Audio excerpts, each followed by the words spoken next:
ABP साझा देख रहे सारे दर्शकों का तह दिल तो स्वागत है। गुरु फतेह अर्ज करदा हाँ। वाहिगुरु जी का खालसा वाहिगुरु जी की फतेह।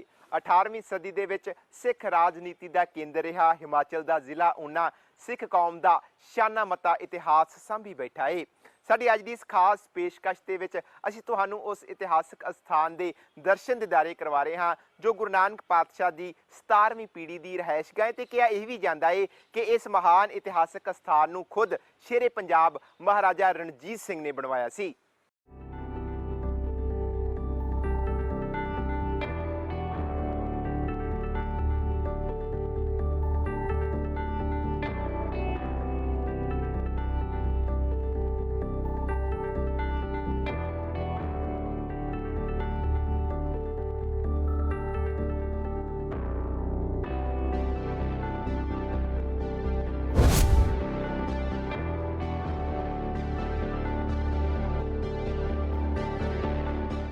हिमाचल प्रदेश का जिला ऊना जो 18वीं ते 19वीं सदी च बाबा साहिब सिंह जी बेदी ते बाबा बिक्रमा सिंह बेदी की राजधानी सी।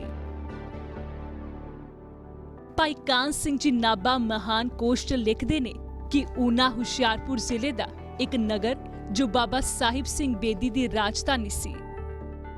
सन 1848 च बाबा बिक्रमा सिंह दे वेले इस नूं जब्त कीता ते हुण बाबा जी दी औलाद ऊने च जागीरदार है। जन्म साखी अनुसार गुरु नानक देव जी दे चरनां नाल ऊना पवित्र होया।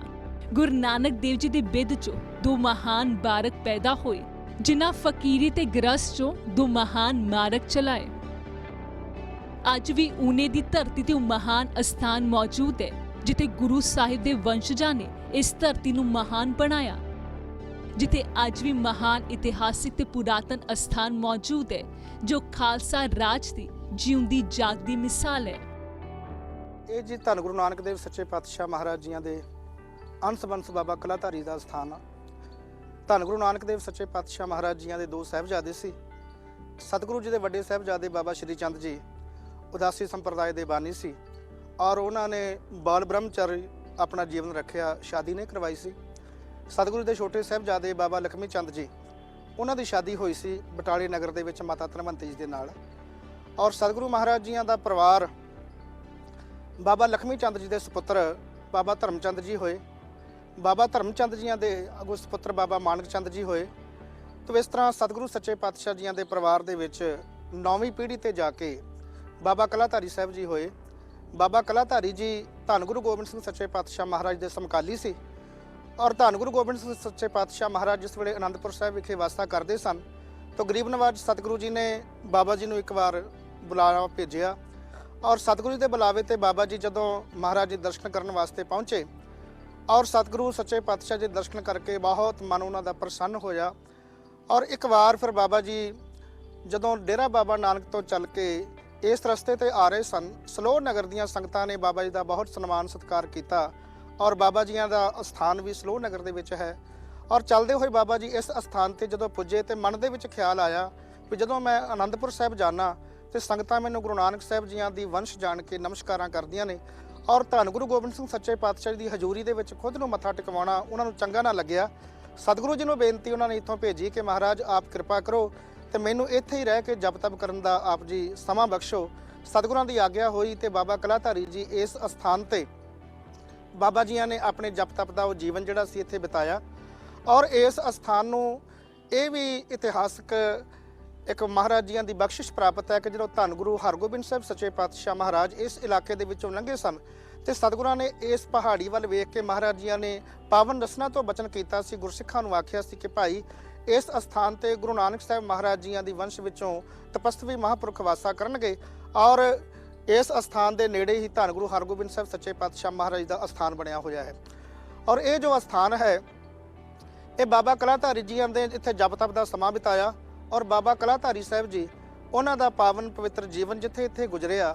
और इत्थों कुछ दूर अस्थान है संतोषगढ़ के नेड़े जिसनों गुरपलाह का अस्थान कहा जाता है, गुरुद्वारा साहिब है। और वो गुरुद्वारा साहिब अजकल श्रोमणी कमेटी उसका प्रबंध करती है और वो स्थान जोड़ा है कार सेवा वाले महापुरख संत बाबा लाभ सिंह जी होरां ने वो स्थान बनवाया। ਤੇ ਉਸ ਅਸਥਾਨ ਤੇ ਜੋ ਉੱਥੋਂ ਦਾ ਇਤਿਹਾਸ ਹੈ ਕਿ ਧੰਨ ਗੁਰੂ ਗੋਬਿੰਦ ਸਿੰਘ ਸੱਚੇ ਪਾਤਸ਼ਾਹ ਮਹਾਰਾਜ ਜਦੋਂ ਸ਼ਿਕਾਰ ਖੇਡਦੇ ਹੋਏ ਸਤਿਗੁਰੂ ਉੱਥੇ ਆਉਂਦੇ ਸਨ ਤੇ ਇਸ ਅਸਥਾਨ ਤੋਂ ਬਾਬਾ ਕਲਾਧਾਰੀ ਜੀ ਮਹਾਰਾਜ ਦੇ ਦਰਸ਼ਨ ਕਰਨ ਵਾਸਤੇ ਉਸ ਅਸਥਾਨ ਤੇ ਜਾਇਆ ਕਰਦੇ ਸਨ। ਤੇ ਉੱਥੇ ਇੱਕ ਪਲਾਹ ਦਾ ਰੁੱਖ ਹੈ, ਪਲਾਹ ਦੇ ਰੁੱਖ ਦੇ ਨੇੜੇ ਬੈਠ ਕੇ ਜਾਂ ਉਹਦੇ ਥੱਲੇ ਬੈਠ ਕੇ ਸਤਿਗੁਰੂ ਦੇ ਨਾਲ ਵਿਚਾਰ ਵਟਾਂਦਰਾ ਹੁੰਦਾ ਔਰ ਸੱਚੇ ਪਾਤਸ਼ਾਹ ਮਹਾਰਾਜ ਜੀਆਂ ਦੇ ਨਾਲ ਬਾਬਾ ਜੀ ਦੇ ਬਹੁਤ ਬਚਨ ਵਿਲਾਸ ਹੁੰਦੇ, ਸ਼ਿਕਾਰ ਆਦਿਕ ਵੀ ਖੇਡਦੇ ਤੇ ਹੋਰ ਵੀ ਗੁਰਮਤਿ ਦੀਆਂ ਉੱਥੇ ਵਿਚਾਰਾਂ ਹੁੰਦੀਆਂ। ਤਾਂ ਇੱਕ ਦਿਨ ਸਤਿਗੁਰੂ ਸੱਚੇ ਪਾਤਸ਼ਾਹ ਜੀਆਂ ਦੇ ਚਰਨਾਂ ਦੇ ਵਿੱਚ ਬਾਬਾ ਜੀ ਨੇ ਬੇਨਤੀ ਕੀਤੀ ਕਿ ਮਹਾਰਾਜ ਕਿਰਪਾ ਕਰੋ, ਸਾਡੇ ਗ੍ਰਹਿ ਵਿਖੇ ਪੋਤਰੇ ਦੀ ਦਾਤ ਬਖਸ਼ਿਸ਼ ਕਰੋ। ਤੇ ਸਤਿਗੁਰੂ ਮਹਾਰਾਜ ਸੱਚੇ ਪਾਤਸ਼ਾਹ ਜੀਆਂ ਨੇ ਪਾਵਨ ਰਸਨਾ ਤੋਂ ਬਚਨ ਫਰਮਾਇਆ ਕਿ ਬਾਬਾ ਜੀ ਤੁਸੀਂ ਆਪਣੇ ਸਾਹਿਬਜ਼ਾਦੇ ਨੂੰ ਅੰਮ੍ਰਿਤ ਛਕਾਓ ਔਰ ਤੁਹਾਡੇ ਗ੍ਰਹਿ ਜਿਹੜਾ ਪੋਤਰਾ ਹੋਵੇਗਾ ਉਹ ਖਾਲਸਾ ਮੇਰੋ ਰੂਪ ਹੈ ਖਾਸ, ਉਹ ਖਾਲਸਾ ਹੋਵੇਗਾ, ਸਾਡਾ ਖਾਸ ਰੂਪ ਹੋਵੇਗਾ। ਤਾਂ ਮਹਾਰਾਜ ਜੀਆਂ ਦੇ ਪਾਵਨ ਪਵਿੱਤਰ ਬਚਨ ਗੁਰਪਲਾ ਅਸਥਾਨ ਤੇ ਬਾਬਾ ਕਲਾਧਾਰੀ ਨੂੰ ਪ੍ਰਾਪਤ ਹੋਏ ਔਰ ਬਾਬਾ ਕਲਾਧਾਰੀ ਜੀ ਉਹਨਾਂ ਨੇ ਆਪਣੇ ਸਾਹਿਬਜ਼ਾਦੇ ਬਾਬਾ ਅਜੀਤ ਰਾਏ ਜੀ ਉਹਨਾਂ ਦਾ ਨਾਮ ਸੀ, ਤੋ ਮਹਾਰਾਜ ਦੀ 10ਵੀਂ ਪੀੜ੍ਹੀ ਸਨ ਗੁਰੂ ਨਾਨਕ ਸਾਹਿਬ ਜੀਆਂ ਦੀ। ਬਾਬਾ ਅਜੀਤ ਰਾਏ ਜੀ ਨੂੰ ਮਹਾਰਾਜ ਗੁਰੂ ਕਲਗੀਧਰ ਸੱਚੇ ਪਾਤਸ਼ਾਹ ਜੀ ਨੇ ਆਪਣੇ ਹੱਥੀਂ ਅੰਮ੍ਰਿਤ ਛਕਾਇਆ। ਅੰਮ੍ਰਿਤ ਛਕਾ ਕੇ ਮਹਾਰਾਜ ਸੱਚੇ ਪਾਤਸ਼ਾਹ ਜੀ ਨੇ ਉਹਨਾਂ ਦਾ ਨਾਮ ਅਜੀਤ ਸਿੰਘ ਰੱਖਿਆ ਔਰ ਗਰੀਬ ਨਵਾਜ ਸਤਿਗੁਰੂ ਜੀ ਨੇ ਕੇਸਾਂ ਵਿੱਚ ਰੱਖਣ ਵਾਲੀ ਇੱਕ ਚੱਕਰੀ ਬਖਸ਼ਿਸ਼ ਕੀਤੀ ਜਿਹਦੇ ਉੱਪਰ ਅੱਖਰ ਲਿਖੇ ਹੋਏ ਸਨ, ਜੀਤੀ ਨਵਖੰਡ ਮੇਦਨੀ ਸਤਨਾਮ ਦਾ ਚੱਕਰ ਫਿਰਾਇਆ। ਉਹ ਅੱਜ ਵੀ ਉਹ ਚੱਕਰੀ ਜੋ ਮੌਜੂਦ ਹੈ ਪਰਿਵਾਰ ਦੇ ਵਿੱਚ, ਬਾਬਾ ਜੀਆਂ ਦੇ ਪਾਸ ਉਹ ਚੱਕਰੀ ਮੌਜੂਦ ਹੈ ਔਰ ਧੰਨ ਗੁਰੂ ਗੋਬਿੰਦ ਸਿੰਘ ਸੱਚੇ ਪਾਤਸ਼ਾਹ ਜੀ ਨੇ ਜੋ ਇੱਕ ਗਾਤਰਾ ਬਖਸ਼ਿਸ਼ ਕੀਤਾ ਉਹ ਵੀ ਪਰਿਵਾਰ ਦੇ ਵਿੱਚ ਤੋਸ਼ੇਖਾਨੇ ਦੇ ਕੋਲ ਮੌਜੂਦ ਹੈ। ਤਾਂ ਇਸ ਤਰ੍ਹਾਂ ਮਹਾਰਾਜ ਸੱਚੇ ਪਾਤਸ਼ਾਹ ਜੀ ਦੀ ਕਿਰਪਾ ਹੋਈ ਔਰ ਬਾਬਾ ਅਜੀਤ ਸਿੰਘ ਜੀ ਦੇ ਗ੍ਰਹਿ ਵਿਖੇ ਡੇਰਾ ਬਾਬਾ ਨਾਨਕ ਦੀ ਧਰਤੀ ਤੇ ਬਾਬਾ ਸਾਹਿਬ ਸਿੰਘ ਜੀਆਂ ਦਾ ਅਵਤਰਨ ਹੋਇਆ, ਉਹਨਾਂ ਦਾ ਜਨਮ ਹੋਇਆ। ਉਹਨਾਂ ਦੇ ਮਾਤਾ ਜੀ ਦਾ ਨਾਮ ਸਰੂਪਾਂ ਦੇਵੀ ਜੀ ਸੀ ਔਰ ਫਿਰ ਇਸ ਅਸਥਾਨ ਤੇ ਬਾਬਾ ਸਾਹਿਬ ਸਿੰਘ ਜੀ ਆਏ। ਤਾਂ ਇਸ ਅਸਥਾਨ ਦੀ ਉਸ ਵੇਲੇ ਬਹੁਤ ਚੜ੍ਹਦੀ ਕਲਾ ਸੀ।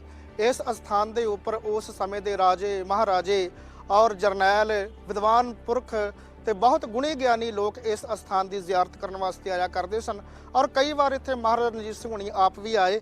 ਤਾਂ ਬਾਬਾ ਜੀ ਦੇ ਜੀਵਨ ਦਾ ਇੱਕ ਬਹੁਤ ਵੱਡਾ ਪੱਖ ਇਹ ਹੈ ਕਿ ਜਿਸ ਵੇਲੇ ਮਹਾਰਾਜਾ ਰਣਜੀਤ ਸਿੰਘ ਬਾਲ ਉਮਰ ਦੇ ਵਿੱਚ ਸਨ, 12 ਮਿਸਲਾਂ ਦੇ ਸਰਦਾਰ ਉਹਨਾਂ ਦੇ ਪਿਤਾ ਦੇ ਭੋਗ ਤੇ ਸਰਦਾਰ ਮਹਾਂ ਸਿੰਘ ਦੇ ਭੋਗ ਤੇ ਉਹਨਾਂ ਨੂੰ ਖਤਮ ਕਰਨਾ ਚਾਹੁੰਦੇ ਸਨ, ਪਰੰਤੂ ਉਸ ਵੇਲੇ ਉਹਨਾਂ ਦੀ ਮਾਤਾ ਰਾਣੀ ਰਾਜ ਕੌਰ ਨੇ ਗੁਰੂ ਨਾਨਕ ਦੇ ਘਰ ਨੂੰ ਯਾਦ ਕਰਕੇ ਮਹਾਰਾਜ ਜੀਆਂ ਦੇ ਪਾਵਨ ਚਰਨਾਂ ਨੂੰ ਧਿਆ ਕੇ ਬਾਬਾ ਸਾਹਿਬ ਸਿੰਘ ਜੀਆਂ ਦੇ ਪਾਸ ਸੇ ਬੁਲਾਵਾ ਭੇਜਿਆ ਕਿ ਤੁਸੀਂ ਭੋਗ ਦੇ ਸਮੇਂ ਤੇ ਆਵੋ। ਤੇ ਬਾਬਾ ਜੀਆਂ ਦੇ ਆਉਣ ਕਰਕੇ ਬਾਕੀ ਸਾਰੇ ਸਰਦਾਰਾਂ ਨੇ ਫਿਰ ਕੋਈ ਵਾਰ ਨਾ ਕੀਤਾ ਔਰ ਬਾਬਾ ਜੀ ਨੇ ਰਣਜੀਤ ਸਿੰਘ ਨੂੰ ਦਸਤਾਰ ਦੇ ਕੇ ਤੇ ਆਖਿਆ ਕਿ ਇਹ ਪੰਜਾਬ ਦਾ ਮਹਾਰਾਜਾ ਹੋਵੇਗਾ। ਤੋਂ ਸਮਾਂ ਗੁਜ਼ਰਿਆ ਤਾਂ ਬਾਬਾ ਜੀਆਂ ਨੇ ਉਸ ਦੀ ਪਰਵਰਿਸ਼ ਵੀ ਕੀਤੀ, ਜੋ ਰਾਜਸੀ ਗੁਣ ਸਨ ਉਹ ਵੀ ਉਸ ਨੂੰ ਸਿਖਾਏ ਔਰ ਜੋ ਰਾਜਸੀ ਰੰਗ ਢੰਗ ਹੁੰਦਾ ਹੈ ਔਰ ਗੁਰਮਤਿ ਦੀ ਰਹਿਣੀ ਬਹਿਣੀ ਵੀ ਉਸ ਨੂੰ ਸਮਝਾਈ। ਤਾਂ ਇਸ ਤਰੀਕੇ ਫਿਰ ਮਹਾਰਾਜਾ ਰਣਜੀਤ ਸਿੰਘ ਜੋ ਉਹਨਾਂ ਦੀ ਪਰਵਰਿਸ਼ ਹੁੰਦੀ ਗਈ ਤੇ 1801 ਵਿਸਾਖੀ ਦਾ ਦਿਹਾੜਾ ਜਦੋਂ ਆਇਆ ਔਰ ਮਹਾਰਾਜਾ ਰਣਜੀਤ ਸਿੰਘ ਨੇ ਜਦੋਂ ਪੰਜਾਬ ਦੇ ਵਿੱਚ ਖਾਲਸਾ ਰਾਜ ਸਥਾਪਨ ਕਰਨਾ ਸੀ ਔਰ ਜਦੋਂ ਉਹ ਸਮਾਂ ਆਇਆ ਤੇ ਬਾਬਾ ਸਾਹਿਬ ਸਿੰਘ ਜੀਆਂ ਨੂੰ ਯਾਦ ਕੀਤਾ ਗਿਆ। ਬਾਬਾ ਸਾਹਿਬ ਸਿੰਘ ਜੀ ਫਿਰ ਲਾਹੌਰ ਦੇ ਮੁਕਾਮ ਤੇ ਪੁੱਜੇ ਔਰ ਲਾਹੌਰ ਦੇ ਮੁਕਾਮ ਤੇ ਪੁੱਜ ਕੇ ਬਾਬਾ ਜੀਆਂ ਨੇ ਮਹਾਰਾਜਾ ਰਣਜੀਤ ਸਿੰਘ ਜੋ ਉਸ ਵੇਲੇ ਸਰਦਾਰ ਰਣਜੀਤ ਸਿੰਘ ਸੀ ਉਸ ਨੂੰ ਧੰਨ ਗੁਰੂ ਗ੍ਰੰਥ ਸਾਹਿਬ ਮਹਾਰਾਜ ਜੀਆਂ ਦੇ ਪਾਵਨ ਚਰਨਾਂ ਦੇ ਵਿੱਚ ਬਿਠਾ ਕੇ ਔਰ ਸਤਿਗੁਰੂ ਸੱਚੇ ਪਾਤਸ਼ਾਹ ਜੀਆਂ ਦੀ ਪਾਵਨ ਹਜ਼ੂਰੀ ਦੇ ਵਿੱਚ ਬਿਠਾ ਕੇ ਜੋ ਤਿਲਕ ਦੀ ਜੋ ਰਸਮ ਸੀ, ਸਿੰਬੋਲਿਕ ਰਸਮ ਆਪਾਂ ਕਹਿ ਲੈਂਦੇ ਆ, ਉਹ ਪੂਰੀ ਕੀਤੀ। ਡਾਕਟਰ ਖੁਸ਼ਵੰਤ ਸਿੰਘ ਜੀ ਉਹਨਾਂ ਦਾ ਜ਼ਿਕਰ ਕੀਤਾ ਹੈ ਆਪਣੀ ਪੁਸਤਕ ਦੇ ਵਿੱਚ। ਤਾਂ ਇਸ ਤਰ੍ਹਾਂ ਅਨੇਕਾਂ ਪੁਸਤਕਾਂ ਦੇ ਵਿੱਚ ਉਸ ਸਮੇਂ ਦਾ ਜੋ ਜ਼ਿਕਰ ਹੈ, ਬਾਬਾ ਜੀ ਦੇ ਇਤਿਹਾਸ ਦਾ ਵੀ ਜ਼ਿਕਰ ਹੈ। ਤਾਂ ਮਹਾਰਾਜਾ ਰਣਜੀਤ ਸਿੰਘ ਨੂੰ ਫਿਰ ਬਾਬਾ ਜੀ ਨੇ ਇੱਕ ਖਿਤਾਬ ਬਖਸ਼ਿਆ। ਜਦੋਂ ਨਾਲ ਦੇ ਸਰਦਾਰਾਂ ਨੇ ਆਖਿਆ ਕਿ ਇਸ ਨੂੰ ਤਖਤ ਤੇ ਬਿਠਾਓ ਜੀ, ਤੇ ਬਾਬਾ ਜੀ ਨੇ ਇੱਕ ਵਚਨ ਆਖਿਆ ਸੀ। ਪਹਿਲਾਂ ਜਦੋਂ ਉਹਨਾਂ ਨੇ ਆਖਿਆ ਕਿ ਤੁਸੀਂ ਇਸ ਨੂੰ ਸਾਡੇ ਸਿਰ ਤੇ ਬਿਠਾ ਦੇਣ ਲੱਗੇ ਹੋ, ਤੇ ਬਾਬਾ ਜੀ ਨੇ ਆਖਿਆ ਸੀ ਬਿਲਕੁਲ ਨਹੀਂ, ਇਸ ਨੂੰ ਅਸੀਂ ਕੌਮ ਦਾ ਸੇਵਾਦਾਰ ਬਣਾਉਣ ਲੱਗੇ ਆ। ਉਹਨਾਂ ਨੇ ਫਾਰਸੀ ਵਿੱਚ ਉਹ ਇੱਕ ਕਿਤਾਬ ਹੈ ਜੋ ਉੱਥੇ ਪੰਥ ਵੱਲੋਂ ਉਸ ਨੂੰ ਬਖਸ਼ਿਸ਼ ਕੀਤਾ। ਉਹ ਕਿਤਾਬ ਹੈ ਕਿ ਬਾ ਫਜ਼ਲੇ ਅਕਾਲ ਖਾਦਮੇ ਕੌਮ ਸ਼ੇਰੇ ਪੰਜਾਬ ਮਹਾਰਾਜਾ ਰਣਜੀਤ ਸਿੰਘ। ਬਾ ਫਜ਼ਲੇ ਅਕਾਲ ਖਾਦਮੇ ਕੌਮ ਵਾਲੀਏ ਖਾਲਸਾ ਸਰਕਾਰ ਸ਼ੇਰੇ ਪੰਜਾਬ ਮਹਾਰਾਜਾ ਰਣਜੀਤ ਸਿੰਘ। ਸੋ ਬਾਬਾ ਜੀ ਨੇ ਆਖਿਆ ਕਿ ਇਸ ਨੂੰ ਅਕਾਲ ਪੁਰਖ ਵਾਹਿਗੁਰੂ ਜੀ ਦੀ ਮਿਹਰ ਦੇ ਨਾਲ, ਖਾਦਮ ਕਹਿੰਦੇ ਨੌਕਰ ਨੂੰ, ਕਿ ਕੌਮ ਦਾ ਨੌਕਰ ਬਣਾ ਰਹੇ ਆ ਔਰ ਇਹ ਕੌਮ ਦੀ ਸੇਵਾ ਕਰੇਗਾ। ਇਹ ਜੋ ਆਪਣੇ ਰਾਜ ਭਾਗ ਦਾ ਰਾਜਾ ਬਣ ਕੇ ਨਹੀਂ, ਇਸ ਦਾ ਸੇਵਾਦਾਰ ਬਣ ਕੇ ਦੀ ਸੇਵਾ ਕਰੇਗਾ। ਤਾਂ ਬਾਬਾ ਜੀਆਂ ਨੇ ਇਹ ਬਚਨ ਉੱਥੇ ਆਖੇ ਫਿਰ ਉਹਨਾਂ ਆਖਿਆ ਜੀ ਇਸ ਨੂੰ ਤਖਤ ਦੇ ਉੱਪਰ ਬਿਠਾਓ। ਤੇ ਬਾਬਾ ਜੀ ਨੇ ਆਖਿਆ ਕਿ ਖਾਲਸਾ ਜੀ, ਤੁਹਾਡਾ ਜੋ ਰਾਜਿਆਂ ਦਾ ਰਾਜਾ ਉਹ ਸ਼ਹਿਨਸ਼ਾਹ ਮਹਾਰਾਜ ਧੰਨ ਗੁਰੂ ਗ੍ਰੰਥ ਸਾਹਿਬ ਸੱਚੇ ਪਾਤਸ਼ਾਹ ਦੋ ਜਹਾਨ ਦਾ ਵਾਲੀ ਹੈ, ਤੇ ਉਸ ਦੇ ਅੱਗੇ ਹੋਰ ਕਿਸੇ ਦਾ ਤਖਤ ਨਹੀਂ ਲੱਗ ਸਕਦਾ। ਤਾਂ ਇਸ ਤਰ੍ਹਾਂ ਬਾਬਾ ਜੀਆਂ ਨੇ ਉਹ ਰਾਜ ਭਾਗ ਇਸ ਨੂੰ ਬਖਸ਼ਿਆ ਤੇ ਖਾਲਸੇ ਦਾ ਜੋ ਰਾਜ ਭਾਗ ਸੀ ਉਹ ਸਥਾਪਨ ਹੋਇਆ, ਜਿਹਦੇ ਵਿੱਚ ਬਾਬਾ ਸਾਹਿਬ ਸਿੰਘ ਦਾ ਬਹੁਤ ਵੱਡਾ ਯੋਗਦਾਨ ਸੀ। ਤਾਂ ਇੱਥੇ ਬਾਬਾ ਜੀਆਂ ਨੇ ਬਹੁਤ ਆਪਣਾ ਸਮਾਂ ਬਿਤਾਇਆ ਊਨੇ ਦੀ ਧਰਤੀ ਤੇ ਔਰ ਉਹਨਾਂ ਦਾ ਬਹੁਤ ਵੱਡਾ ਪਰਾਕਰਮ ਸੀ। ਆਪਾਂ ਅੰਮ੍ਰਿਤਸਰ ਦੀ ਧਰਤੀ ਤੇ ਜਦੋਂ ਜਾਂਦੇ ਆ ਤੇ ਅੰਮ੍ਰਿਤਸਰ ਦੀ ਧਰਤੀ ਤੇ ਮਹਾਰਾਜ ਜੀਆਂ ਦੇ ਅਸਥਾਨ ਤੇ ਜੋ ਅਜਾਇਬ ਘਰ ਬਣਿਆ ਹੋਇਆ ਹੈ, ਉੱਥੇ ਬਾਬਾ ਜੀਆਂ ਦਾ ਸਰੂਪ ਲੱਗਿਆ ਹੋਇਆ, ਚਿੱਤਰ ਲੱਗਿਆ ਬਾਬਾ ਜੀ ਦਾ। ਔਰ ਉੱਥੇ ਜੋ ਅੱਖਰ ਲਿਖੇ ਹੋਏ ਨੇ, ਉੱਥੇ ਲਿਖਿਆ ਹੈ ਕਿ ਬਾਬਾ ਸਾਹਿਬ ਸਿੰਘ ਜੀ ਬਹੁਤ ਵੱਡੇ ਪਰਾਕਰਮੀ ਸਨ ਔਰ ਬਹੁਤ ਵੱਡੇ ਪਰਾਕਰਮੀ ਸਨ ਔਰ ਆਪਣੇ ਪਰਾਕਰਮ ਦੇ ਨਾਲ, ਆਪਣੇ ਬਾਹੂਬਲ ਦੇ ਨਾਲ ਉਹਨਾਂ ਨੇ ਬਹੁਤ ਸਾਰਾ ਇਲਾਕਾ ਜਿਹੜਾ ਸੀ ਉਹ ਖਾਲਸਾ ਰਾਜ ਦੇ ਹਿੱਸੇ ਬਣਾਇਆ। ਔਰ 117 ਪਿੰਡਾਂ ਦੀ ਰਿਆਸਤ ਸੀ ਉਸ ਸਮੇਂ, 117 ਪਿੰਡਾਂ ਦੀ ਰਿਆਸਤ ਦੇ ਮਾਲਕ ਸਨ ਬਾਬਾ ਜੀ। ਔਰ 14,000 ਨਿਹੰਗ ਸਿੰਘ ਫੌਜਾਂ ਉਹਨਾਂ ਦੇ ਨਾਲ ਰਿਹਾ ਕਰਦੀਆਂ ਸਨ। ਬਾਬਾ ਸਾਹਿਬ ਸਿੰਘ ਜੀ ਧਾਰਮਿਕ ਸ਼ਕਤੀ ਦੇ ਨਾਲ-ਨਾਲ ਰਾਜਨੀਤਿਕ ਸ਼ਕਤੀ ਦੇ ਵੀ ਪ੍ਰਤੀਕ ਸਨ। ਖਾਲਸਾ ਰਾਜ ਦੀ ਸ਼ਕਤੀ ਵਧਾਉਣ ਦੇ ਲਈ ਉਹਨਾਂ ਇੱਕ ਕਿਲੇ ਦੀ ਉਸਾਰੀ ਕਰਵਾਈ, ਜੋ ਬਾਅਦ ਵਿੱਚ ਅੰਗਰੇਜ਼ਾਂ ਵੱਲੋਂ ਢਹਿ ਢੇਰੀ ਕਰ ਦਿੱਤਾ ਗਿਆ। ਜ਼ਿਲ੍ਹਾ ਊਨਾ ਦੇ ਵਿੱਚ 18ਵੀਂ ਸਦੀ 'ਚ ਇੱਕ ਵਿਸ਼ਾਲ ਕਿਲਾ ਹੋਇਆ ਕਰਦਾ ਸੀ, ਜੋ ਅੱਜ ਖੰਡਰ ਦਾ ਰੂਪ ਧਾਰਨ ਕਰ ਚੁੱਕਾ ਹੈ। ਇਤਿਹਾਸ ਮੁਤਾਬਕ ਇਸ ਥਾਂ ਤੇ ਜੰਗਾ ਯੁੱਧਾ ਕਰ ਬਾਬਾ ਜੀ ਗਊ ਗਰੀਬ ਦੀ ਰਾਖੀ ਕਰਦਿਆਂ ਜ਼ੁਲਮ ਦਾ ਟਾਕਰਾ ਕਰਦੇ। ਇਹ ਵੀ ਕਿਹਾ ਜਾਂਦਾ ਹੈ ਕਿ ਬਾਬਾ ਜੀ ਦੇ ਮਹਾਨ ਅਣਖੀਲੇ ਬਾਰਕ ਬਾਬਾ ਬਿਕਰਮਾ ਸਿੰਘ ਨੇ ਬਾਬਾ ਮਹਾਰਾਜ ਸਿੰਘ ਜੀ ਨਾਲ ਮਿਲ ਕੇ ਖੁਦ ਮੁਖਤਿਆਰੀ ਦਾ ਐਲਾਨ ਕਰ ਅੰਗਰੇਜ਼ਾਂ ਖਿਲਾਫ ਬਗਾਵਤ ਦਾ ਐਲਾਨ ਕੀਤਾ। ਜੈਸੇ ਸੀਟੇ ਵਜੋਂ ਸਾਰੇ ਕਿਲੇ ਤੋਪਾਂ ਨਾਲ ਢਹਿ ਢੇਰੀ ਕਰ ਦਿੱਤੇ ਤੇ ਬਾਬਾ ਜੀ ਨੂੰ 14 ਸਾਲ ਅੰਗਰੇਜ਼ਾਂ ਦੀ ਨਜ਼ਰਬੰਦੀ ਕੱਟਣੀ ਪਈ। ਇਹਨਾਂ ਅਸਥਾਨਾਂ ਦੇ ਉੱਪਰ ਬਹੁਤ ਚੜ੍ਹਦੀ ਕਲਾ ਦੇ ਨਾਲ ਖਾਲਸੇ ਰਾਜ ਦੀ ਚੜ੍ਹਦੀ ਕਲਾ ਵਾਸਤੇ ਜੋ ਤਰਤੀਬਾਂ ਬਣਾਈਆਂ ਜਾਂਦੀਆਂ ਸਨ। ਔਰ ਇਹ ਅਸਥਾਨ ਜਿਹੜੇ ਨੇ, ਇੱਥੇ ਬਾਬਾ ਜੀ ਨੇ ਕਿਲਾ ਬਣਵਾਇਆ 1786 ਈਸਵੀ ਦੇ ਵਿੱਚ। ਖਾਲਸੇ ਰਾਜ ਦੀ ਜੋ ਇੱਕ ਸਹਿਮਤੀ ਵਾਸਤੇ ਕਿਲਾ ਬਣਾਇਆ। ਤੋ ਇੱਥੇ ਊਨਾ ਸਾਹਿਬ ਵੀ ਕਿਲਾ ਸੀ। ਬਾਬਾ ਜੀ ਦੇ 4 ਕਿਲੇ ਸਨ, ਇੱਕ ਦੱਖਣੀ ਸਰਾਏ, ਇੱਕ ਊਨਾ ਸਾਹਿਬ ਔਰ ਇੱਕ ਜੋ ਗੁਣਾ ਚੌਰ ਦੇ ਵਿੱਚ, ਔਰ ਇੱਕ ਕਿਲਾ ਬਾਬਾ ਜੀ ਦਾ ਨੂਰਪੁਰ ਬੇਦੀ। ਇਹ 4 ਕਿਲੇ ਸਨ। ਤੋ ਇਹ ਕਿਲਾ ਬਾਬਾ ਜੀਆਂ ਨੇ ਬਣਵਾਇਆ। ਔਰ ਬਾਬਾ ਜੀਆਂ ਦਾ ਦਮਦਮਾ ਸਥਾਨ ਜੋ ਨਜ਼ਦੀਕ ਹੈ, ਉਹ ਬਾਬਾ ਵੀਰ ਸਿੰਘ ਨੌਰੰਗਾਬਾਦ ਵਾਲਿਆਂ ਨੇ ਬਣਵਾਇਆ। ਬਾਬਾ ਜੀ ਦੇ ਬੇਅੰਤ ਸ਼ਰਧਾਲੂ ਸਿੱਖ ਸੇਵਕ ਸਨ, ਜਿਨ੍ਹਾਂ ਦੇ ਵਿੱਚ ਮਹਾਂਪੁਰਖਾਂ ਦੀ ਗਿਣਤੀ ਆਪਾਂ ਕਰੀਏ ਤੇ ਸੰਤ ਬਾਬਾ ਵੀਰ ਸਿੰਘ ਜੀ ਨੌਰੰਗਾਬਾਦ ਵਾਲੇ ਮਹਾਂਪੁਰਖ, ਉਹ ਵੀ ਇੱਥੇ ਸੇਵਾ ਕਰਦੇ ਰਹੇ। ਔਰ ਸੰਤ ਬਾਬਾ ਖੁਦਾਸ ਸਿੰਘ ਜੀ, ਉਹ ਵੀ ਇੱਥੇ ਸੇਵਾ ਕਰਦੇ ਰਹੇ। ਸੰਤ ਬਾਬਾ ਭਾਗ ਸਿੰਘ ਜੀ ਕੁਰੀ ਵਾਲੇ, ਉਹ ਵੀ ਇੱਥੇ ਸੇਵਾ ਕਰਦੇ ਰਹੇ। ਹੋਰ ਅਨੇਕਾਂ ਤੱਤਵੇ ਤੇ ਮਹਾਂਪੁਰਖ, ਸੇਵਾਪੰਥੀ ਸੰਪਰਦਾਇ ਦੇ ਅਨੇਕਾਂ ਹੀ ਸਾਧੂ, ਭਾਈ ਦੁਖ ਭੰਜਨ ਜੀ ਆਦਿ ਅਨੇਕਾਂ ਹੀ ਮਹਾਂਪੁਰਖ ਇਹਨਾਂ ਸਥਾਨਾਂ ਤੇ ਸੇਵਾ ਕਰਦੇ ਰਹੇ। ਤੋ ਇਹ ਅਸਥਾਨ ਜੋ ਬਹੁਤ ਹੀ ਅਜ਼ਮਤ ਵਾਲਾ ਅਸਥਾਨ ਹੈ, ਇਹ ਦਰਖਤ ਜਿਹੜੇ ਨੇ, ਇਹਨਾਂ ਦਰਖਤਾਂ ਦੇ ਥੱਲੇ ਬਾਬਾ ਜੀ ਜਪ ਤਪ ਦਾ ਸਮਾਂ ਬਿਤਾਉਂਦੇ ਰਹੇ। ਔਰ ਫਿਰ ਇਸੇ ਹੀ ਅਸਥਾਨ ਤੇ ਜੋ ਸਮਾਂ ਬਣਿਆ ਤੇ ਬਾਬਾ ਜੀਆਂ ਨੇ ਖਾਲਸੇ ਦੇ ਰਾਜ ਭਾਗ ਵਾਸਤੇ ਬੇਅੰਤ ਉਦਮ ਉਪਰਾਲੇ ਕੀਤੇ। ਔਰ ਜਦੋਂ ਵੀ ਕਿਤੇ ਖਾਲਸਾ ਰਾਜ ਦੇ ਵਿੱਚ ਫੁੱਟ ਪੈਣ ਦਾ ਯਤਨ ਹੋਇਆ, ਉਸ ਨੂੰ ਬਾਬਾ ਜੀ ਨੇ ਮਿਟਾਇਆ। ਚਾਹੇ ਉਹ ਅਕਾਲੀ ਫੂਲਾ ਸਿੰਘ ਨਾਲ ਮਹਾਰਾਜਾ ਰਣਜੀਤ ਸਿੰਘ ਦੀ ਸੰਧੀ ਕਰਵਾਈ, ਚਾਹੇ ਸਰਦਾਰ ਹਰੀ ਸਿੰਘ ਜੀ ਨਵੇਂ ਦੇ ਨਾਲ ਉਹਨਾਂ ਦੇ ਸੰਬੰਧ ਜਿਹੜੇ ਸਨ ਉਹ ਠੀਕ ਤਰ੍ਹਾਂ ਸਥਾਪਿਤ ਕਰਵਾਏ। ਤੋ ਇਸ ਤਰ੍ਹਾਂ ਦੀਆਂ ਜੋ ਇੱਥੇ ਅਨੇਕਾਂ ਅਹਿਮ ਇਤਿਹਾਸਕ ਘਟਨਾਵਾਂ ਹੋਈਆਂ ਨੇ। ਤੋ ਮੈਂ ਇਹ ਬੇਨਤੀ ਕਰਨਾ ਚਾਹਾਂਗਾ ਵੀ ਇਹ ਅਸਥਾਨ ਜਿਹੜਾ ਹੈ, ਇਹ ਅਸਥਾਨ ਗੁਰੂ ਨਾਨਕ ਸਾਹਿਬ ਮਹਾਰਾਜ ਜੀਆਂ ਦੇ ਵੰਸ਼ਜਾਂ ਦਾ ਹੈ। ਇਹ ਅਸਥਾਨ ਦੇ ਉੱਪਰ ਜੇ ਇਹ ਕਿਲਾ ਹੈ, ਇਹ ਕਿਲਾ ਅੰਗਰੇਜ਼ਾਂ ਨੇ ਢਾਇਆ, ਕਿਉਂਕਿ ਬਾਬਾ ਸਾਹਿਬ ਸਿੰਘ ਜੀਆਂ ਦੇ ਸਮਾਉਣ ਤੋਂ ਬਾਅਦ ਜੋ ਇਹ ਅਸਥਾਨ ਬਾਬਾ ਬਿਕਰਮਾ ਸਿੰਘ ਜੀ ਬੇਦੀ ਉਹਨਾਂ ਦੇ ਜਦੋਂ ਪ੍ਰਬੰਧ ਦੇ ਹੇਠ ਸੀ, ਤੇ ਬਾਬਾ ਬਿਕਰਮਾ ਸਿੰਘ ਜੀ ਉਹਨਾਂ ਨੇ ਅੰਗਰੇਜ਼ੀ ਸਰਕਾਰ ਦੇ ਖਿਲਾਫ ਬਗਾਵਤ ਕੀਤੀ। ਖਾਲਸੇ ਰਾਜ ਦੀ ਹਮਾਇਤ ਦੇ ਵਿੱਚ ਉਹਨਾਂ ਬਗਾਵਤ ਕੀਤੀ ਤੇ ਖਾਲਸੇ ਰਾਜ ਦੀ ਹਮਾਇਤ ਕਰਨ ਕਰਕੇ ਅੰਗਰੇਜ਼ੀ ਸਰਕਾਰ ਨੂੰ ਉਹ ਗੱਲਾਂ ਚੰਗੀਆਂ ਨਾ ਲੱਗੀਆਂ। ਔਰ ਬਾਬਾ ਜੀ ਦੀ ਔਰ ਅੰਗਰੇਜ਼ਾਂ ਦੀ ਕਈ ਥਾਵਾਂ ਤੇ ਜੰਗ ਵੀ ਹੋਈ। ਅਖੀਰ ਅੰਗਰੇਜ਼ਾਂ ਨੇ ਬਾਬਾ ਜੀ ਦਾ ਇਹ ਕਿਲਾ ਸੀ ਜਿਹੜਾ 1849 ਈਸਵੀ ਨੂੰ ਢਾਹ ਢੇਰੀ ਕੀਤਾ। ਔਰ ਇਹ ਜੋ ਸਾਰੀ ਜਗੀਰ ਸੀ 117 ਪਿੰਡਾਂ ਦੀ, ਇਹ ਰਿਆਸਤ ਜਿਹੜੀ ਸੀ ਉਹ ਜ਼ਬਤ ਕਰ ਲਈ ਗਈ। ਔਰ ਬਾਬਾ ਬਿਕਰਮਾ ਸਿੰਘ ਜੀ ਉਹਨਾਂ ਨੂੰ ਨਜ਼ਰਬੰਦ ਕਰਕੇ ਅੰਮ੍ਰਿਤਸਰ ਦੀ ਧਰਤੀ ਦੇ ਉੱਪਰ ਭੇਜਿਆ ਗਿਆ, ਜਿੱਥੇ 14 ਸਾਲ ਉਹਨਾਂ ਅੰਗਰੇਜ਼ ਦੀ ਨਜ਼ਰਬੰਦੀ ਕੱਟੀ। ਉੱਥੇ ਉਹਨਾਂ ਨੇ ਸ਼ਹਾਦਤ ਪ੍ਰਾਪਤ ਕੀਤੀ। ਸੋ ਇਹ ਉਹ ਮਹਾਨ ਅਸਥਾਨ ਨੇ। ਵਾਹਿਗੁਰੂ ਜੀ ਕਾ ਖਾਲਸਾ, ਵਾਹਿਗੁਰੂ ਜੀ ਕੀ ਫਤਿਹ। ਊਨੇ ਦੇ ਕਿਲੇ ਤੋਂ ਥੋੜੀ ਦੂਰ ਬਾਬਾ ਸਾਹਿਬ ਸਿੰਘ ਬੇਦੀ ਜੀ ਦਾ ਦਮਦਮਾ ਅਸਥਾਨ ਹੈ। ਕਿਹਾ ਜਾਂਦਾ ਹੈ ਕਿ ਬਾਬਾ ਵੀਰ ਸਿੰਘ ਨੌਰੰਗਾਬਾਦੀ ਨੂੰ ਇਸੇ ਅਸਥਾਨ ਤੋਂ ਹੀ ਲੰਗਰ ਪ੍ਰਥਾ ਦਾ ਇੰਚਾਰਜ ਬਣਾ ਕੇ ਤੋਰਿਆ ਗਿਆ ਸੀ। ਊਨੇ ਦੇ ਕਿਲੇ ਤੋਂ ਥੋੜੀ ਦੂਰ ਬਾਜ਼ਾਰ 'ਚ ਪੁਰਾਤਨ ਤੇ ਇਤਿਹਾਸਿਕ ਅਸਥਾਨ ਸੁਭਾਇਮਾਨ ਹੈ, ਜਿੱਥੇ ਅੱਜ ਵੀ ਨਾਨਕਸ਼ਾਹੀ ਇੱਟ ਦੀ ਉਸਾਰੀ ਦੇ ਨਾਲ ਬਹੁਤ ਹੀ ਸੁੰਦਰ ਮੀਨਾਕਾਰੀ ਦੇ ਦਰਸ਼ਨ ਹੁੰਦੇ ਨੇ ਤੇ ਇੱਥੇ ਕਿਸੇ ਵੀ ਤਰ੍ਹਾਂ ਦੀ ਤਬਦੀਲੀ ਨਹੀਂ ਕੀਤੀ ਗਈ। ਦੂਰ ਤੋਂ ਹੀ ਇਸ ਅਸਥਾਨ ਦੇ ਝਲਕਾਰੇ ਪੈਂਦੇ ਨੇ। ਕਿਹਾ ਜਾਂਦਾ ਹੈ ਕਿ ਇਹ ਅਸਥਾਨ ਬਾਬਾ ਸਾਹਿਬ ਜੀ ਦਾ ਦਮਦਮਾ ਅਸਥਾਨ ਹੈ, ਜਿੱਥੇ ਵੱਡੀ ਗਿਣਤੀ 'ਚ ਸੰਗਤਾਂ ਪਹੁੰਚਿਆ ਕਰਦੀਆਂ ਸਨ ਤੇ ਦੀਵਾਨ ਲੱਗਿਆ ਕਰਦਾ ਸੀ। ਜਿੱਥੇ ਸੰਗਤਾਂ ਨੂੰ ਬਾਣੀ ਤੇ ਬਾਣੇ ਨਾਲ ਜੋੜਿਆ ਜਾਂਦਾ ਸੀ। ਇੱਥੋਂ ਹੀ ਬਾਬਾ ਵੀਰ ਸਿੰਘ ਔਰੰਗਾਬਾਦੀ ਨੂੰ ਲੰਗਰ ਪਰੰਪਰਾ ਦਾ ਇੰਚਾਰਜ ਬਣਾ ਕੇ ਤੋਰਿਆ ਗਿਆ ਸੀ।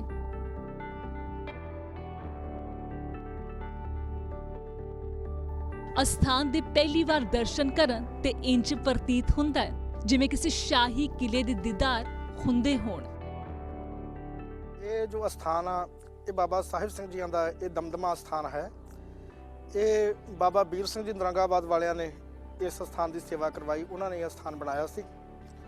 ਧੰਨ ਗੁਰੂ ਨਾਨਕ ਦੇਵ ਸੱਚੇ ਪਾਤਸ਼ਾਹ ਮਹਾਰਾਜ ਜੀਆਂ ਦੀ ਵੰਸ਼ ਹੈ ਬਾਬਾ ਸਾਹਿਬ ਸਿੰਘ ਜੀ ਬੇਦੀ। ਤੋਂ ਮਹਾਰਾਜ ਗੁਰੂ ਨਾਨਕ ਦੇਵ ਸੱਚੇ ਪਾਤਸ਼ਾਹ ਜੀਆਂ ਦੇ ਸਾਹਿਬਜ਼ਾਦੇ ਬਾਬਾ ਲਖਮੀ ਚੰਦ ਜੀ, ਬਾਬਾ ਲਖਮੀ ਚੰਦ ਜੀਆਂ ਦੇ ਪੁੱਤਰ ਬਾਬਾ ਧਰਮਚੰਦ ਜੀ, ਉਹਨਾਂ ਦੇ ਪੁੱਤਰ ਬਾਬਾ ਮਾਨਕ ਚੰਦ ਜੀ, ਬਾਬਾ ਦਾਤਾਰ ਚੰਦ ਜੀ, ਬਾਬਾ ਪਹਾੜ ਚੰਦ ਜੀ, ਬਾਬਾ ਹਰਕਰਨ ਚੰਦ ਜੀ, ਬਾਬਾ ਨਿਹਾਲ ਚੰਦ ਜੀ, ਔਰ 9ਵੀਂ ਪੀੜ੍ਹੀ ਮਹਾਰਾਜ ਜੀ ਦੀ ਬਾਬਾ ਕਲਾਧਾਰੀ ਜੀ, ਔਰ ਬਾਬਾ ਕਲਾਧਾਰੀ ਜੀਆਂ ਦੇ ਸੁਪੁੱਤਰ ਬਾਬਾ ਅਜੀਤ ਸਿੰਘ ਜੀ, ਬਾਬਾ ਅਜੀਤ ਸਿੰਘ ਦੇ ਸੁਪੁੱਤਰ ਬਾਬਾ ਸਾਹਿਬ ਸਿੰਘ ਜੀ। ਤੋਂ ਬਾਬਾ ਸਾਹਿਬ ਸਿੰਘ ਜੀ ਜਿਨ੍ਹਾਂ ਨੂੰ ਸਿੱਖ ਰਾਜ ਦੇ ਉਸਰਈਏ ਕਿਹਾ ਜਾਂਦਾ ਹੈ, ਜਿਨ੍ਹਾਂ ਨੂੰ ਰਾਜਾ ਜੋਗੀ ਵੀ ਕਿਹਾ ਜਾਂਦਾ ਹੈ, ਕਿਉਂਕਿ ਬਾਬਾ ਜੀ ਜਿੱਥੇ ਰਾਜ ਭਾਗ ਦੇ ਮਾਲਕ ਸਨ, 117 ਪਿੰਡਾਂ ਦੀ ਰਿਆਸਤ ਦੇ ਮਾਲਕ ਸਨ, ਉੱਥੇ ਧਰਮ ਦੇ ਬਹੁਤ ਵੱਡੇ ਚਿੰਤਕ ਸਨ। ਔਰ ਧਰਮ ਦਾ ਪ੍ਰਚਾਰ ਕਰਨ ਵਾਸਤੇ ਪਿੰਡਾਂ ਨਗਰਾਂ ਦੇ ਵਿੱਚ ਜਾ ਕੇ ਬਾਬਾ ਜੀ ਧਰਮ ਦਾ ਪ੍ਰਚਾਰ ਕਰਦੇ ਸਨ। ਉਹਨਾਂ ਦੇ ਨਾਲ ਰਬਾਬੀ ਸਿੰਘ ਔਰ ਗੁਰਮਤਿ ਦਾ ਪ੍ਰਚਾਰ ਕਰਨ ਵਾਲੇ ਸਿੰਘ ਹੁੰਦੇ ਸਨ। 14,000 ਨਿਹੰਗ ਸਿੰਘਾਂ ਦੀ ਫੌਜ ਉਹਨਾਂ ਦੇ ਨਾਲ ਹੁੰਦੀ ਸੀ। ਔਰ ਬਾਬਾ ਜੀ ਦਾ ਜੋ ਜਾਹੋ ਜਲਾਲ ਔਰ ਲਾਮ ਲਸ਼ਕਰ ਉਸ ਵੇਲੇ ਸਰਵੋਤਮ ਸੀ। ਤੇ ਬਾਬਾ ਜੀਆਂ ਦੇ ਪਾਸ ਜੋ ਗੁਰੂ ਕੇ ਲੰਗਰ ਚੱਲਿਆ ਕਰਦੇ ਸਨ, ਕਿਉਂਕਿ 24 ਘੰਟੇ ਗੁਰੂ ਕੇ ਲੰਗਰ ਚੱਲਦੇ ਸਨ। ਉਹਨਾਂ ਲੰਗਰਾਂ ਦੀ ਮਹੱਤਤਾ ਇੱਥੋਂ ਤੀਕਰ ਸੀ ਕਿ ਇਤਿਹਾਸ ਦੇ ਵਿੱਚ ਆਉਂਦਾ ਹੈ ਕਿ 35 ਮਣ ਕੱਚਾ ਲੂਣ ਉਸ ਸਮੇਂ ਲੰਗਰ ਦੇ ਵਿੱਚ ਪੱਕ ਜਾਂਦਾ ਹੁੰਦਾ ਸੀ। ਹੁਣ ਦਾਲ ਸਬਜ਼ੀ ਤਾਂ ਆਪਾਂ ਆਪ ਅੰਦਾਜ਼ਾ ਲਗਾ ਸਕਦੇ ਹਾਂ ਵੀ ਕਿੰਨੀ ਕੁ ਬਣਦੀ ਹੋਵੇਗੀ, 35 ਮਣ ਲੂਣ ਹੀ ਪੈ ਜਾਂਦਾ ਹੁੰਦਾ ਸੀ।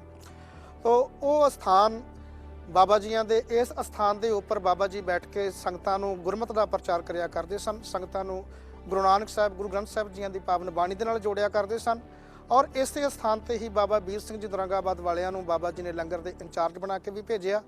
ਔਰ ਇਹ ਸਥਾਨ ਬਾਬਾ ਵੀਰ ਸਿੰਘ ਜੀ ਨੇ ਸੰਗਤ ਦੀਆਂ ਖੁਸ਼ੀਆਂ ਵਾਸਤੇ ਔਰ ਬਾਬਾ ਸਾਹਿਬ ਸਿੰਘ ਜੀ ਦੀ ਪ੍ਰਸੰਨਤਾ ਹਾਸਲ ਕਰਨ ਵਾਸਤੇ ਬਣਾਇਆ। ਔਰ ਪੁਰਾਤਨਤਾ ਦਾ ਇਹ ਨਮੂਨਾ ਹੈ। ਇਸ ਸਥਾਨ ਤੇ ਜੋ ਕਾਰਾਗਰੀ ਦੀ ਸੇਵਾ ਹੈ ਜਾਂ ਹੋਰ ਜੋ ਆਪਾਂ ਜੋ ਕਲਾਤਮਕ ਇੱਥੇ ਚੀਜ਼ਾਂ ਵੇਖਦੇ ਹਾਂ, ਇਹ ਬਾਬਾ ਬਿਕਰਮਾ ਸਿੰਘ ਜੀ ਹੁਣਾਂ ਨੇ ਜੋ ਅੱਗੋਂ ਬਣਵਾਈਆਂ ਸਨ। ਤੋ ਇਹ ਸਥਾਨ ਜੋ ਬਹੁਤ ਮਹੱਤਵਪੂਰਨ ਸਥਾਨ ਹੈ। ਇਹਨਾਂ ਅਸਥਾਨਾਂ ਦੇ ਉੱਪਰ ਉਸ ਸਮੇਂ ਦੀਆਂ ਰਾਜਸੀ ਸ਼ਕਤੀਆਂ ਔਰ ਧਾਰਮਿਕ ਜਗਤ ਦੇ ਆਗੂ ਉਹਨਾਂ ਸਮਿਆਂ ਦੇ ਵਿੱਚ ਇੱਥੇ ਪਹੁੰਚ ਕੇ ਬਾਬਾ ਜੀਆਂ ਦੇ ਪਾਸ ਵਿਚਾਰ ਵਟਾਂਦਰਾ ਕਰਿਆ ਕਰਦੇ ਸਨ ਔਰ ਸੰਗਤ ਦੀਆਂ ਖੁਸ਼ੀਆਂ ਲਿਆ ਕਰਦੇ ਸਨ। ਕਿਲੇ ਦੇ ਅੰਦਰ ਹੀ ਬਾਬਾ ਜੀ ਨੇ ਇੱਕ ਖੂਹ ਦੀ ਉਸਾਰੀ ਵੀ ਕਰਵਾਈ ਸੀ ਤਾਂ ਜੋ ਸੰਗਤਾਂ ਨੂੰ ਔਰ ਇੱਥੋਂ ਦੇ ਵਸਨੀਕਾਂ ਨੂੰ ਪਾਣੀ ਦੀ ਸਹੂਲੀਅਤ ਰਵੇ। ਔਰ ਕਿਲੇ ਦੇ ਵਿੱਚ ਹੀ ਬਾਬਾ ਜੀ ਦੇ ਹਾਥੀਆਂ ਨੂੰ ਬੰਨ੍ਹਣ ਵਾਸਤੇ ਅਸਤਬਲ ਬਣਿਆ ਹੋਇਆ ਸੀ।